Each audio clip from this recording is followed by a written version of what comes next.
जहाँ तक हमें मालूम है, ये जो वेटलैंड्स है कश्मीर के, इनमें सालों साल पानी रहा करता था और कोई कभी भी कोई दिक्कत नहीं आती थी पहले।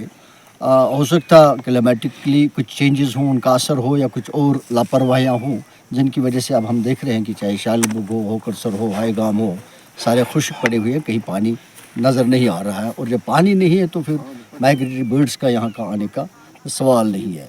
अब ये है कि इसमें डिपार्टमेंट की लापरवाही जो हमको नज़र आ रही है वो यही है कि इनको मॉनिटर करना चाहिए था, बड़ा क्लोज मॉनिटरिंग करनी चाहिए थी कि क्लाइमेटिक की, अगर ये भी मानेंगे कि भाई क्लाइमेटिक चेंज की वजह से इस पर असर हुआ है, तो उसको साथ साथ ही देखना चाहिए था कि what best we can do to see that कि उसको मेंटेन किया जाए। लेकिन ऐसा हुआ नहीं है। It has gone over the years. I think it's so bad now. मुझे लगता है कि हालांकि हम तो ये कह सकते हैं कि कोई चीज़ इम्पॉसिबल नहीं, लेकिन डिफ़िकल्ट अभी लग रहा है इस चीज़ को करने में। लेकिन फिर भी इन हालात में भी इसको ठीक किया जा सकता है, कहीं कहीं कुछ न कुछ किया जा सकता है। जैसे हमको नॉन टेक्निकल नज़र आ रहा है, अगर हम पॉन्ड्स खोल दें, बीच बीच में कोई कोई पॉन्ड्स खोल दें जिसमें पानी वानी रहे।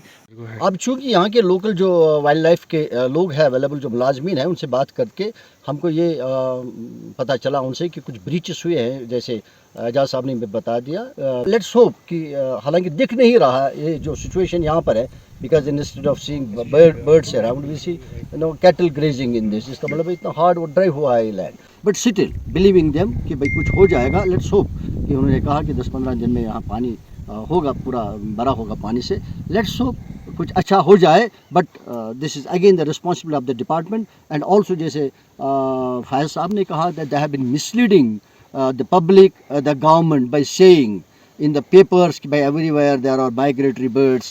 possibly वो पता नहीं कब के कोई पिक्चर्स ले रहे हैं कि पानी दिखा रहे हैं, कहीं जियो टैगिंग करके, कहीं बहुत पहले का हुआ हो या माइग्रेटरी बर्ड्स। तो लेकिन ऐसी सूरत हाल दिख नहीं रही है। अभी हम शालबुग में खड़े हैं, सेंटर में ऑलमोस्ट, जहाँ यहाँ टिफिन शेड है, तो we don't see anywhere कि ऐसी कोई बात जो पेपर्स में हम पढ़ रहे हैं कि यहाँ कहीं पानी है, कोई माइग्रेटरी बर्ड है। तो यहाँ पानी का ही कहीं निशान नहीं है कहीं पर, तो माइग्रेटरी बर्ड्स का सवाल है। I think that also is to be seen very seriously, why officials are misleading and giving false information to the higher ups as well as to the public, because now एक बात यहाँ आ रही है कि भाई जब न्यूज़ जाती है ये लेकर, तो बाहर के लोग ये समझ देंगे कि शायद सारा ये है ठीक ठाक ही है यहाँ पे पानी के लिहाज से, माइग्रेटरी बर्ड्स के लिहाज से।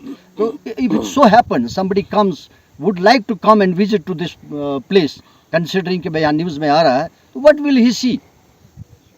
तो ये इन चीज़ों का हमको थोड़ा सा भी ये ख्याल नहीं है कि we are misrepresenting the facts. So I think that should be avoided. Plus ऐसे ऑफिशियल जो ऐसे करते हैं, they must be warned to avoid all this things. They should not mislead, because they must properly, हम कहिए कि हाँ यहाँ पानी नहीं है, ड्राई पड़ा हुआ है, माइग्रेटरी बर्ड्स नहीं है, आप उसको उसमें देखा जाएगा क्या किया जा सकता है। बट टू से कि जब कुछ है नहीं सारा है, I think this is wrong and people should be take the task. Thank you.